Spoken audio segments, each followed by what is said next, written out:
नमस्ते दोस्तों, book booster में आपका दिल से स्वागत है। यहाँ हर किताब लाती है एक नई प्रेरणा, एक नई कहानी। आज हम गोता लगाएंगे द लास्ट लेक्चर की दुनिया में, रैंडी पॉश की जुबानी। तो तैयार हो जाओ जिंदगी बदलने वाली सीख के लिए। और हाँ, वीडियो पसंद आए तो लाइक, शेयर और ऐसी कहानियों के लिए सब्सक्राइब जरूर करें। हॉल में हल्की सी खामोशी है। रोशनी मंच पर केंद्रित है, जहां एक दुबला-पतला आदमी खड़ा है। उसका चेहरा सादा, मगर आंखों में एक चमक, जैसे वो पूरी दुनिया को अपने शब्दों में समेट लेना चाहता हो। उसका नाम रैंडी पॉश है, एक computer science professor Carnegie Mellon university में। मगर आज वो यहां सिर्फ प्रोफेसर नहीं, वो एक पिता है, एक सपने देखने वाला है, और सबसे बढ़कर एक ऐसा इंसान है जो जिंदगी के आखिरी कदम पर खड़ा होकर भी कहता है, अभी बहुत कुछ बाकी है। कैंसर ने उसके शरीर को तोड़ दिया है। डॉक्टरों ने साफ कह दिया, कुछ महीने बचे हैं। मगर रैंडी की आत्मा पर कैंसर की कोई पकड़ नहीं।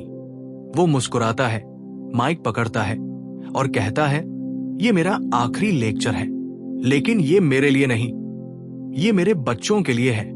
मैं चाहता हूं कि वो जाने कि उनका बाप कैसा था। हॉल में बैठे लोग सांस रोककर सुनते हैं। रैंडी की आवाज में एक जादू है। वो बोलना शुरू करता है और जैसे ही वो अपनी कहानी बुनता है, हॉल की दीवारें गायब हो जाती है।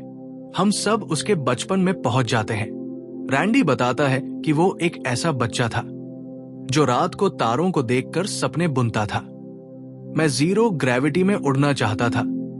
वो हंसते हुए कहता है, मैं NFL में फुटबॉल खेलना चाहता था।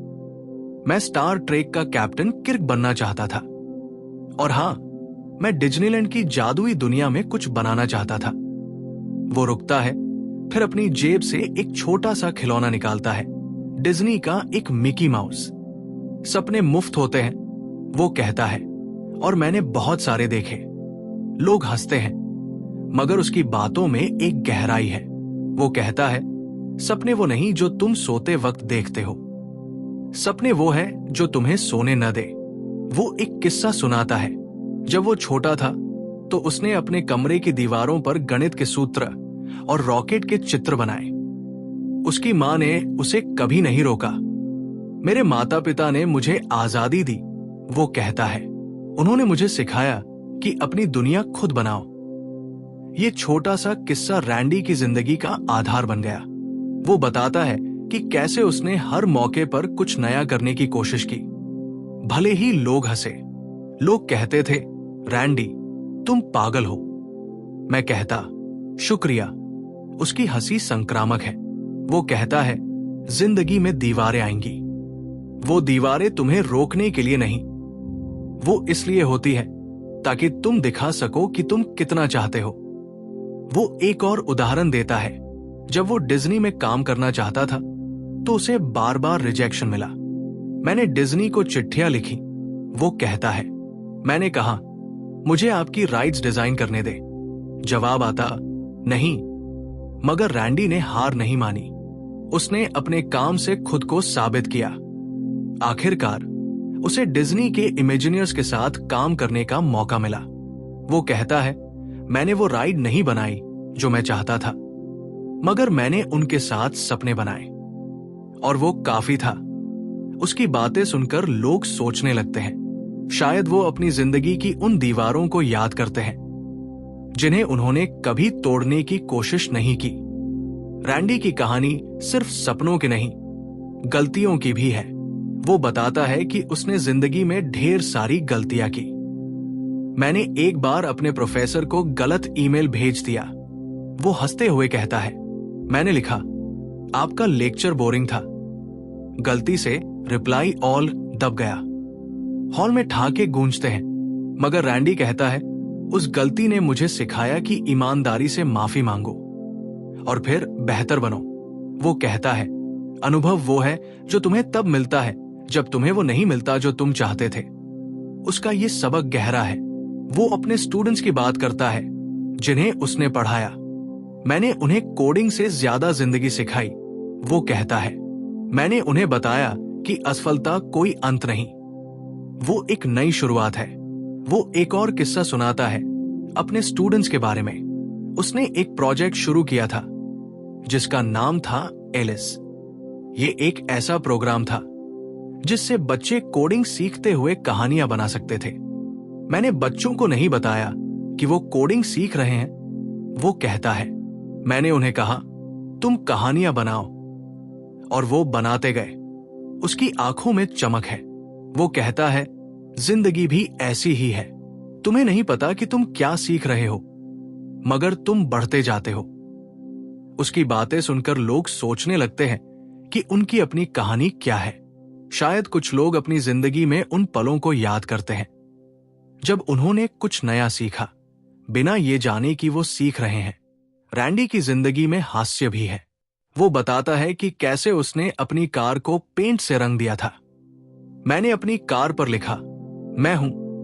वो हंसता है। लोग कहते थे, रैंडी तुम पागल हो। मैं कहता, हाँ, और मुझे मजा आ रहा है। वो कहता है, जिंदगी को अपने रंगों से रंगो, दूसरों की परवाह मत करो। उसकी बातें सुनकर लोग हल्का महसूस करते हैं, मगर उसकी हंसी के पीछे एक दर्द भी है। वो जानता है कि वो अपने बच्चों के साथ ऐसी हंसी नहीं बांट पाएगा। फिर भी वो रुकता नहीं। वो कहता है, दुखी होने से क्या फायदा?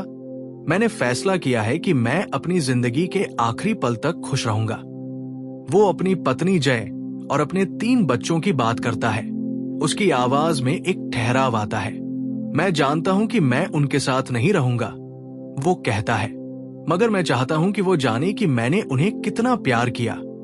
वो एक किस्सा सुनाता है। जब वो और जय नए मिले थे तो रैंडी ने जय के लिए एक खास तारीख प्लान की थी। मैंने उसे डिज्नीलैंड ले गया। वो कहता है, मैंने कहा चलो जादू में डूबते हैं। वो हंसता है। वो दिन आज भी मेरे दिल में है। वो कहता है, प्यार वो नहीं जो तुम कहते हो, प्यार वो है जो तुम करते हो। उसकी बातें सुनकर हॉल में कई आंखें नम हो जाती है, मगर रैंडी मुस्कुराता है। वो कहता है, रोने से कुछ नहीं होगा। मैं चाहता हूं कि मेरे बच्चे हंसें, सपने देखें और जिंदगी को पूरे दिल से जिए। वो अपने करियर की बात करता है, कैसे उसने वर्चुअल रियलिटी पर काम किया, कैसे उसने डिज्नी के लिए प्रोजेक्ट्स बनाए। वो एक और उदाहरण देता है। जब वो वर्चुअल रियलिटी लैब में काम कर रहा था तो उसने अपने स्टूडेंट्स को एक असंभव सा टास्क दिया। मैंने कहा, 2 हफ्ते में एक वर्चुअल दुनिया बनाओ। वो हंसता है। मेरे बॉस ने कहा, रैंडी तुम पागल हो, वो नहीं कर पाएंगे, मगर स्टूडेंट्स ने कर दिखाया। वो कहता है, मैंने उन्हें नहीं बताया कि वो असंभव था। मैंने कहा करो, और उन्होंने किया। उसकी बातें सुनकर लोग सोचने लगते हैं कि शायद वो अपनी जिंदगी में भी कुछ असंभव को संभव कर सकते हैं। रैंडी का एक और सबक है, वक्त की कीमत। वो एक किस्सा सुनाता है। जब मैं छोटा था, वो कहता है, मैंने अपने पापा से पूछा, पापा आप इतने व्यस्त क्यों रहते हो? उन्होंने कहा, रैंडी वक्त ही सब कुछ है। रैंडी ने उस बात को दिल से लगा लिया। वो कहता है, हम सबके पास सीमित वक्त है। सवाल यह है कि तुम उस वक्त को कैसे बिताते हो। वो बताता है कि उसने अपनी जिंदगी में हमेशा वही किया जो उसे सही लगा। मैंने कभी किसी की परवाह नहीं की कि लोग मेरे बारे में क्या सोचते हैं। वो कहता है, मैंने अपने दिल की सुनी। उसकी बातें सुनकर लोग अपने दिल की सुनने की हिम्मत जुटाने लगते हैं। वो अपने दोस्तों की बात करता है। वो एक और उदाहरण देता है। जब उसे कैंसर का पता चला तो उसने अपने दोस्तों से मदद मांगी। मैंने कहा, मुझे नहीं पता कि मैं ये अकेले कर पाऊंगा। वो कहता है, और मेरे दोस्तों ने मुझे अकेले नहीं छोड़ा। वो बताता है कि उसने भी दूसरों की मदद की। अगर तुम दूसरों के लिए कुछ अच्छा करते हो, वो कहता है, तो वो अच्छाई तुम्हारे पास लौट कर आएगी। उसकी बातें सुनकर लोग सोचने लगते हैं कि उन्होंने आखिरी बार किसी के लिए कुछ अच्छा कब किया था। रैंडी की कहानी का सबसे मार्मिक हिस्सा तब आता है जब वो अपने बच्चों के लिए अपने आखिरी शब्द कहता है। वो कहता है, मैं चाहता हूं कि मेरे बच्चे जाने कि जिंदगी एक जादू है। मैं चाहता हूं कि वो हंसें, गलतियां करें और फिर से उठें। वो एक आखिरी किस्सा सुनाता है। जब मेरा बेटा छोटा था, वो कहता है, मैंने उसे एक गुब्बारा दिया। वो उसे लेकर उछलने लगा। मैंने कहा, देखो, ये गुब्बारा जिंदगी है, इसे ऊपर रखो। उसकी आवाज में एक गहरा दर्द है, मगर उसका चेहरा अभी भी मुस्कुरा रहा है। वो कहता है, मरना कोई बड़ी बात नहीं, बड़ी बात यह है कि तुमने कैसे जिया। अंत में रैंडी एक आखिरी सबक देता है। वो कहता है, अपने सपनों को जियो, दूसरों के लिए कुछ अच्छा छोड़ जाओ और हर पल को पूरे दिल से गले लगाओ। वो हल्का सा झुकता है, जैसे वो सबको धन्यवाद दे रहा हो। हॉल में तालियों की गड़गड़ाहट गूंजती है। लोग खड़े हो जाते हैं। कुछ की आंखों में आंसू है, कुछ के चेहरों पर मुस्कान। रैंडी की कहानी खत्म नहीं होती। वो हर उस दिल में जिंदा रहती है जो उसके शब्दों को सुनता है। ये एक ऐसी कहानी है जो कहती है, जिंदगी छोटी है, मगर इसे बड़ी बनाना तुम्हारे हाथ में है। रैंडी पॉश की आवाज भले ही अब चुप हो, मगर उसकी बातें, उसके सपने और उसका जोश आज भी हमें प्रेरित करते हैं। वो हमें याद दिलाता है कि हर दिन एक नया मौका है, सपने देखने का, हंसने का और जिंदगी को पूरे दिल से जीने का। अगर ये वीडियो दिल को छू गया हो तो प्यार जताइए, लाइक कीजिए, शेयर कीजिए और अपनी राय कमेंट में जरूर बताइए।